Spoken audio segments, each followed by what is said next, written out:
Hello guys, আসসালামু আলাইকুম। এই যে দেখছেন একটা নুডলসের রেসিপি আমি আমার ওয়াইফকে, প্রিয় সুইটহার্টকে একটু রান্না করে খাইয়েছি। আমার খুব ইচ্ছে হচ্ছিল তাকে একটু নুডলস রান্না করে খাওয়াবো।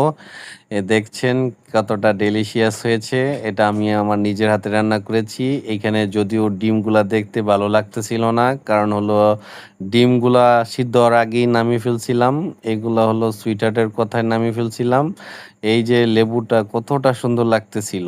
এই নিয়ে নিলাম সব ধরনের সবজি, ঘরে যা ছিল তাই আমি আমার নিজের হাতে কাটাকুটি করেছি। তারপর তেল বসিয়ে দিলাম।